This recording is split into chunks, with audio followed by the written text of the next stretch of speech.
Hello, friends. We're continuing with the Fairy Queen, Book 1, Canto 1.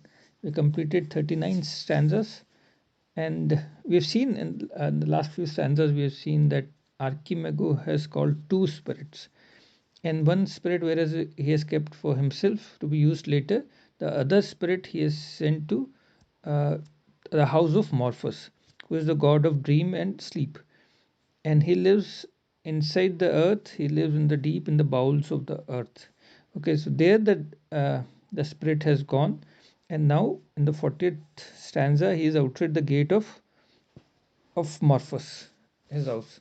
This gate, in fact, are double gates. One gate is made of ivory, and the other one is made of silver. It is considered that from ivory gate passes the false dream, and from the silver gate passes the true dream. Right. So now start. We should start line by line. Whose double gates he finds locked fast.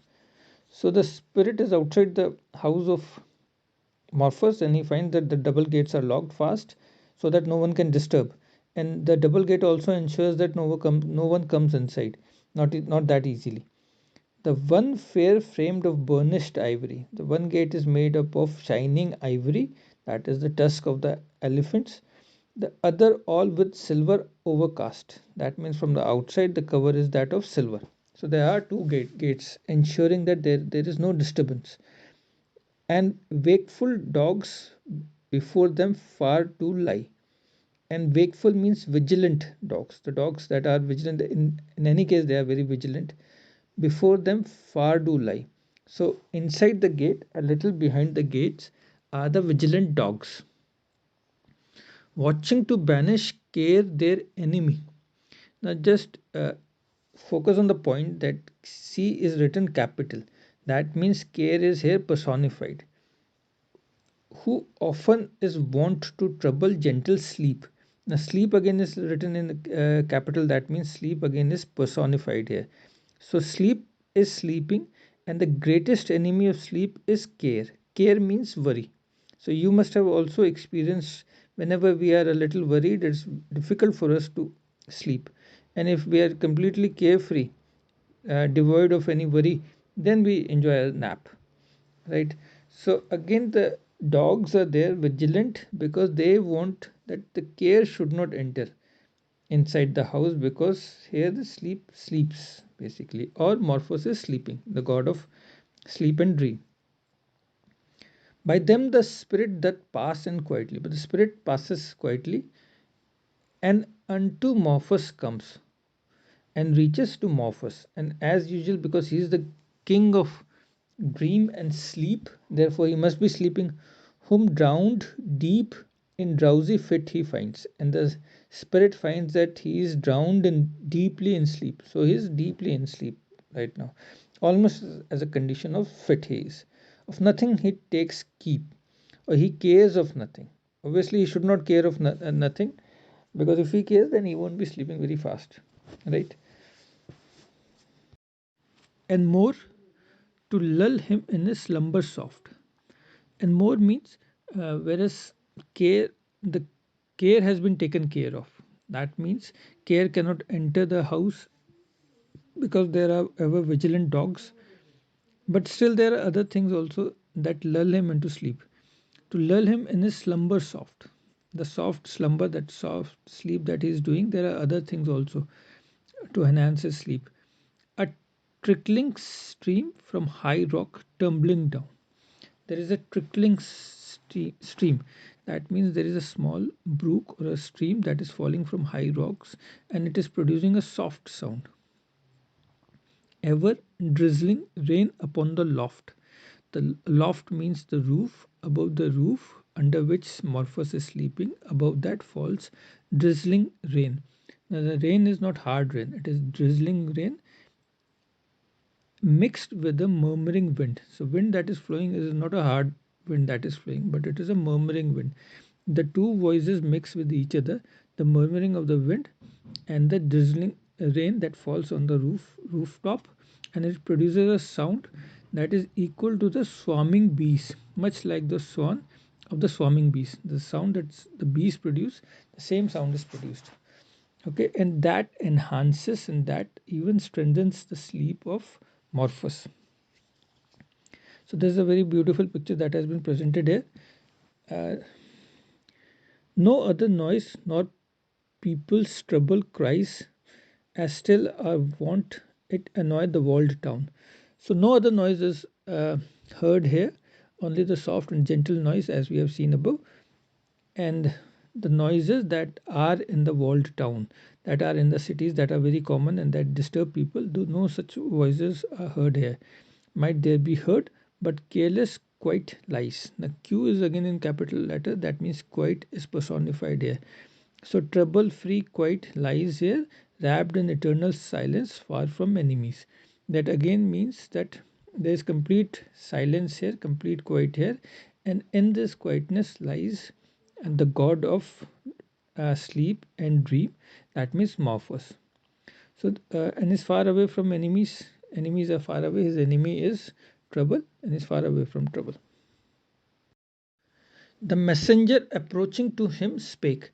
So the messenger from Archimago, the spirit, it approached uh, Morphos and he spoke to him. Who Morphos was sleeping and sleeping very deeply, but his vast words returned to him in vain. So his words were useless to him because Morphos did not stir. He was sleeping. So sound he slept. That not mot him awake. Not means nothing. Mot means might. So nothing might him awake. So he so sound he was sleeping. Then rudely he him thrust and pushed him with pain. Now, because he was not moving, he was not waking up, therefore the spirit gave him a jerk. Thrust means a jerk or a force, and pushed him pain and pushed him hard. So, this is exactly what we do also when we want someone who is sleeping very soundly, very deeply, we want him to awaken. Therefore, first we will shout. If he doesn't wake, then we are going to push him, whereat he began to stretch. And this also happens, the person whom we are giving a good force, he will then start to stretch. But he again shook him so hard that forced him to speak. And now he again gave him a force, and he shook him so hard that in his sleep only Morpheus started to speak. So he started muttering some word. As one then in a dream whose drier brain is tossed with troubled side and fancied weak. So any person who is having a dull brain, and here Morpheus' brain is considered to be dull. Drier means dull, because any person who is dull, he will be free from any care, and he will be, since he will be free from very care, so he will speak also. He will sleep also very soundly.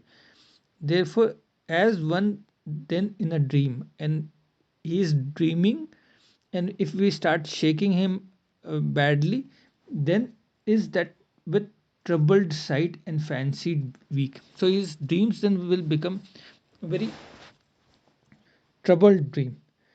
He mumbled soft, but would not all his silence break. So he started speaking something, he started muttering something, but still he was in sleep only, and therefore it did not break his silence. Let's do the 43rd stanza now. The spirit then began more boldly him to wake. Now, since the spirit was unsuccessful in waking up Morpheus, so it became much more bolder, much more ruder, and threatened unto him the dreaded name of Hecate. Now, Hecate is a goddess of underworld, and it is a goddess of ghost and demon and witches, and was mistress of spells and magic. So the spirit threatened Morpheus that if he is not going to wake up, then he is going to call Hecate. Whereat he began to quake. Listening in his sleep the name of Hecate, Morpheus started to quake, means he started to tremble, and lifted up his lumpish head. So he lifted his lumpish means a heavy head or dull head. With blame, half angry, asked him. Now he was obviously not pleased. Any person who is deep in slumber, if we start waking him up, so the person is not going to be pleased. So Morpheus was also not pleased and half angrily asked him what he came. Why did you come and why have you wakened me up? Hither quoth he, me Archimago sent. So the spirit replied that Archimago has sent me here. He that the stubborn spirit can wisely tame, and he who can very easily tame even the stubborn spirits. He bids thee to him send for his intent, and for his intent means for his purpose. Archimago has got a purpose. He wants you. He has asked you. Bids you means he has asked you to send a fit false dream. Because Archimago deals with falsehood, therefore he is not asking for a true dream, he is asking for a false dream. And then that can delude the sleeper's scent. Scent means senses. So the sleepers, and there are people who are sleeping in his house, and this false dream should be able to delude their senses. Therefore, we know Archimago deals with delusion, and the false dream will help him in his task. The god obeyed, and calling forth straightway a diverse dream out of his prison dark. The Morphos here is called God because he is the god of sleep and dream, and he obeyed what the spirit has called him to do, and calling forth straightway. And he immediately called a diverse dream, a dream whose task is to deviate other people from the path, from the true path, distracting and confusing the other people. The Archimago objective of Archimago is to separate Una and the Red Cross Knight from the true path. Okay, so this can be done with the help of a false dream whose objective is to diverse, to deviate. And he called this dream out of his prison dark, from the dark prison. Delivered it to him. So delivered this dream was delivered to the spirit, and down did lay his heavy head. And again he went to sleep, laying his heavy or dull head, devoid of careful cark. Cark means oppression.